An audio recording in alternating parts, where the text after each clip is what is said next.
مسئلہ جو ہے وہ گھمبیر ہے اور کافی الجھا ہوا تو ہے، لیکن ایک آفر بھی اس حوالے سے ہمارے پاس موجود ہے، اور اسد کیسر صاحب یہ آفر لے کے آئے پی ٹی آئی کی طرف سے، کتنی سیریس ہے یا نہیں میرے خیال میں بخاری صاحب اس کا خلاصہ کریں گے۔ بخاری صاحب یہ ایک آفر آئی ہے پی ٹی آئی کی طرف سے، اور وہ کہتے ہیں کہ انتخابات کی مدت میں ایک بار توسیع کے لیے آئینی ترمیم بھی وہ کرنے کے لیے تیار ہیں۔ میرا خیال ہے اب وہ سیریسلی شاید اس کو لے رہے ہیں اور وہ چاہ رہے ہیں کہ مسئلہ جو ہے حل ہو جائے۔ یہ کیا کہا آپ نے؟ مجھے کچھ سمجھ نہیں آئی، اس لیے کہ جو مجھے پتا ہے وہ تو یہ ہے کہ خان صاحب سے شروع ہو کے اور نیچے second third fourth fifth tier تک سب کہہ رہے تھے 90 دن 90 دن 90 دن 90 دن مجال ہے، جو کوئی اور بات کرنے کے لیے تیار تھا۔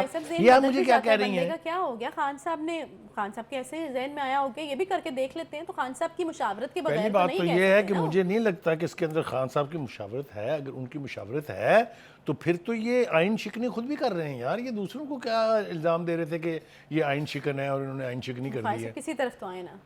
دیکھیں پہلے عدالت کو سیدھا ہونا پڑے گا، عدالت پہلے فل کورٹ بنائے، فل کورٹ یہ مینڈیٹری کر دے کہ حکومت اور پی ٹی آئی اکٹھے بیٹھ کے فیصلہ کریں تاریخ کا، ہو جائے گا نا۔ نہیں بات سنیں، یہ تو عدالت بہت دفعہ پہلے بھی بول چکی ہے نا کہ آپ لوگ اکٹھے بیٹھ جائیں، کوئی تو عدالت کی بات پھر سلیکٹیولی ماننی ہے آپ نے کہ کوئی گل مان لو کوئی گل چھڑ دو، پوری بات ماننی چاہیے نا۔ بات ہو سکتی ہے۔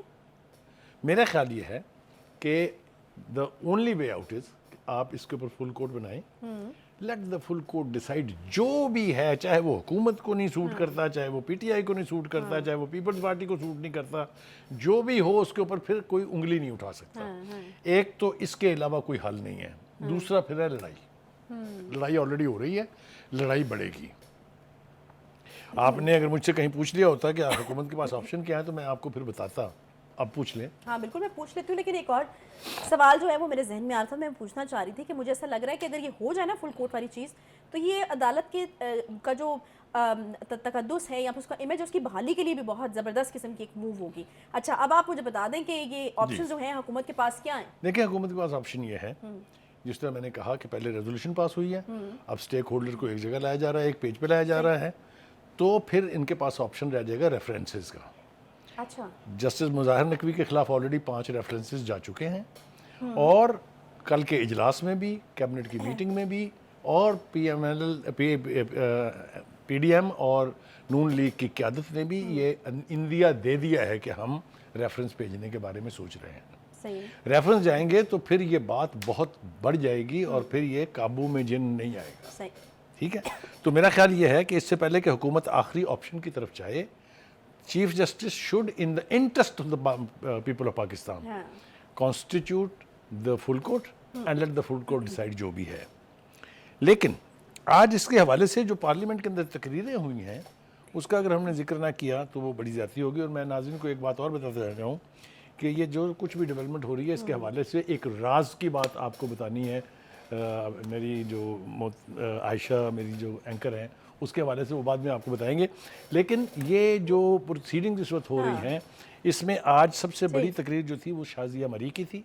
شازیہ مری صاحبہ نے کیا کچھ کہا ہے وہ تو چھوڑ دیں، تو انہوں نے اپنی پوری ہسٹری ریکال کی ہے کہ کس طریقے سے یعنی پیپلز پارٹی کے ساتھ عدالتی طور پہ ظلم و ستم ہوتا رہا، چاہے وہ ذوالفقار علی بھٹو کا مرڈر تھا، چاہے وہ بے نظیر کا بم بلاسٹ میں ان کی جان کا جانا تھا، ان کی شہادت تھی، لیکن وہ کہتے ہیں کہ ہمیں تو آج تک انصاف نہیں ملا۔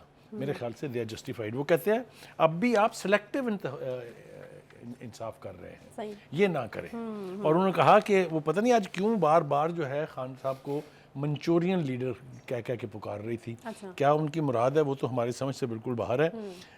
دوسری بات یہ ہے کہ وہ کہتی ہیں کہ آئینی طریقے سے گھر بھیجنے کو غیر آئینی کہا گیا ہے، یعنی ہم نے ووٹ آف کانفیڈنس کے ذریعے بھیجا اور کہا گیا کہ یہ غیر آئینی ہے۔ عدالت نے اس کے اوپر بھی کسی کو کچھ نہیں کہا۔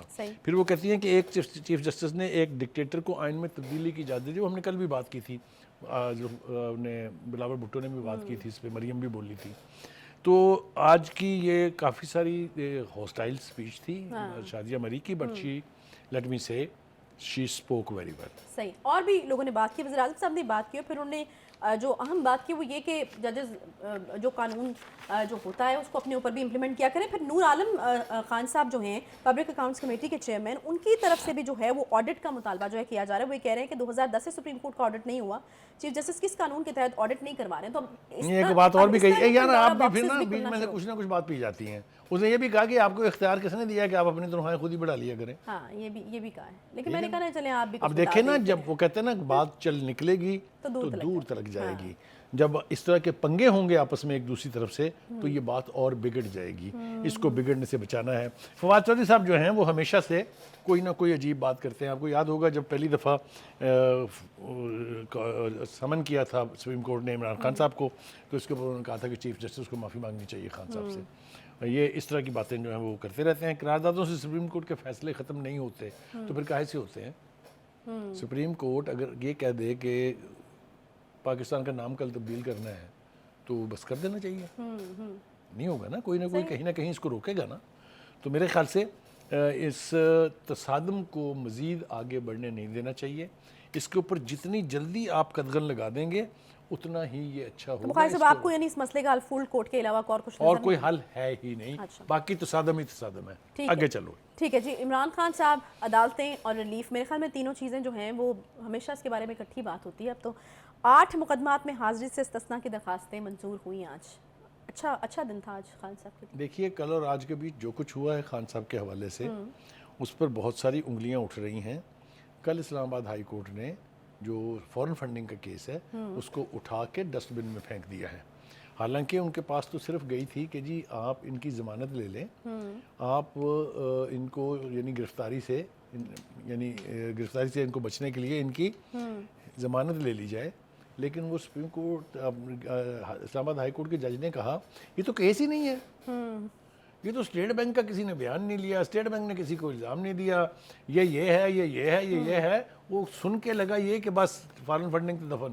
آج اس کے اوپر وہ بولے تھے جو ایس ایس بابر صاحب جو ہیں اکبر ایس بابر, انہوں نے کہا کہ یہ کیس اتنی گھمبیر اور سنگین نوعیت کا ہے کہ اس کو جملوں سے ریمارکس سے اٹھا کے نہیں پھینکا جا سکتا. ان کا H and every thing is proven. It has taken 8 years to formulate this case. ویسے اتنا جو ہے سمپل ہوتا تو میرے خیال میں کافی دیر پہلے ختم ہو جاتا. پھر اس کے اوپر جو ہے اسٹے لینے کا یا اب دوسری بات یہ ہے کہ آج آپ سپریم کورٹ جو اسلام آباد ہائی کورٹ ہے اس کی ذرا آبزرویشن سنیں. چیف جسٹس صاحب فرماتے ہیں کہ دیکھیں ہم ایسا ریلیف تو نہیں دے سکتے نا جو کل کو اللہ دیتا آ جائے تو اس کو بھی دینا. اچھا, اس سے پہلے ایک اور چیز تھی. اس سے پہلے وکیل صاحب نے کہا تھا کہ عید تک آپ خان صاحب کو نہیں تنگ کریں, استثناء دے دیں آپ خان صاحب کو. تو پھر انہوں نے ریکویسٹ نہیں کی تھی عدالت سے, انہوں نے ایک طرح سے حکم دیا تھا دیکھیں بھائی عید تک نہیں آنا اسی. اچھا ٹھیک ہے. ان کا اچھا نہیں پھر قسطوں میں لے لیں آپ, پہلے 18 اپریل تک دے دی ہے, پھر اس کے بعد دوبارہ دے دیں گے. جانا نہیں ہے انہوں نے ان کورٹس میں جہاں کیسز ڈینجرس نوعیت کے ہیں وہاں خان صاحب نہیں جائیں گے, اور وہ اپنی ضد کے اوپر قائم ہے, اور عدلیہ ٹوٹلی اپاہج ہے اس کے حوالے سے. صحیح. اچھا یہ بتائیں مجھے آج کہ یہ اللہ دیتا کون ہے؟ اللہ دیتا کا بہت ذکر کیا ہے. یہ انہوں نے اسیوم کیا ہے کہ ایک عام آدمی کو وہ تشبیہ دے رہے ہیں اللہ دیتا سے. اللہ دیتا کو نہیں ملے گا اس طرح کا انصاف جس طرح کا خان صاحب کو مل رہا ہے. دور دور آپ تصور نہیں کر سکتے. آپ اللہ دیتے کو چھوڑیے, یہ جو باقی دیتے ہیں جو سیاسی اسٹالورٹس ہیں ان کو بھی نہیں ملے گا. آپ مجھے بتائیے یہ آصف علی زرداری کو ملا, یہ فریال تارپور کو ملا, یہ نواز شریف کو ملا, یہ شہباز شریف کو ملا, یہ حمزہ شہباز کو ملا, یہ مریم نواز کو ملا, یہ سعد رفیق کو ملا, یہ اس کے بھائی سلمان رفیق کو ملا. مجھے بتائیں یہ نہال ہاشمی کو ملا, یہ طلال چودھری کو ملا. کیا بات کرتے ہیں آپ, مذاق اڑ رہا ہے. انصاف اس طرح ہوتے ہیں. this is what justice is called. یہ one sided justice is no justice. ایک اور بڑی انٹرسٹنگ بات کی ہے ویسے انہوں نے کہا کہ کیا کسی اللہ دیتی کی پیشی کے لیے عدالتیں ترلے منتیں کر سکتی ہیں. مطلب یہ اب آپ خود ہی دیکھیں کہ اس وقت عدالتوں کی اپنی پریسٹیج کا مسئلہ ہے. اس وقت جو قانون ہے اور جو آئین ہے اس کے پرویل کرنے کا مسئلہ ہے. اگر آپ اس طرح کی انڈیو فیورز دیں گے, میں آپ کو ایک اور مثال دیتا ہوں, ذرا مجھے آپ بولنے دیجئے اس پہ. ذرا عدالتوں میں پیش ہونے کے سٹائل تو ملاحظہ کریں. شروع ہو جائیں جناب آپ پہلے سب سے جوڈیشل کمپلیکس میں, پھر اس کے بعد ڈسٹرکٹ اینڈ سیشن کورٹ میں, پھر اس کے بعد دوبارہ جوڈیشل کمپلیکس میں, پھر سپریم کورٹ میں, پھر الیکشن کمیشن میں, پھر لاہور ہائی کورٹ میں. Is that the style?